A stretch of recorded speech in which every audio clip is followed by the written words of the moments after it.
A minor is a young person under the age of 18 years. A minor is not considered to have the same capacities as an adult. One of these capacities is the ability to enter into a legally binding contract. An adult with full mental capabilities has capacity to enter into a contract. Certain persons do not have full capacity. They include the drunk, the mentally disordered, minors, unincorporated associations, corporations, the Crown, and public authorities. Important changes to this area of the law were made by the Minors Contracts Act of 1987. The general rule is that a minor is not bound by a contract he enters into during his minority. The purpose of this rule is to protect minors against their own inexperience and improvidence by relieving them of liability on contracts made by them, but in some cases, the rights of the other parties must in fairness be allowed to prevail over this policy of protection. The rule with regard to necessaries in contracts for the sale of goods is defined by Section 3.3 of the Sale of Goods Act 1979.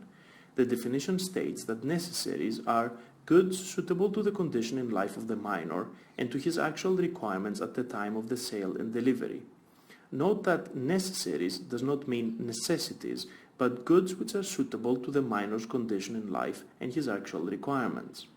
The liability is to pay a reasonable price, not the contract price. What is a necessary will depend upon a number of factors.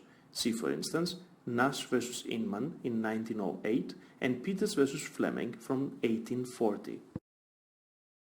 A minor is generally bound by a contract of employment where that contract is beneficial to him. This category includes contracts of apprenticeship, training or employment, and professional engagements.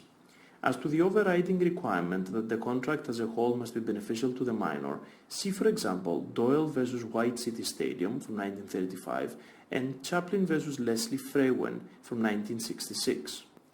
In Proform Sports Management versus Proactive Sports Management in 2006, it was held that a player representation contract entered into by the footballer Wayne Rooney at the age of 15 was not enforceable against Rooney as he was a minor, but was voidable at his option. Voidable contracts. In this very mixed group of contracts, the minor may rid himself of his obligations if he repudiates the contract before attaining the age of 18 or within a reasonable time after that. What this means is that the contracts are voidable at the minor's option. A voidable contract is a contract that exists but which one party has the right to set aside or render void. This right can be lost in certain circumstances.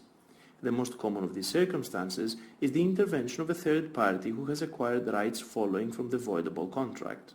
A voidable contract is different from a void contract in that the void contract is an entity which was never a contract.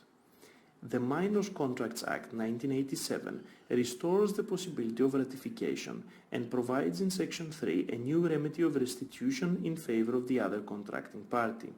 This remedy is discretionary, but cases such as Stokes versus Wilson from 1913 and Leslie versus Shield from 1914 illustrate the factors which will be taken into account.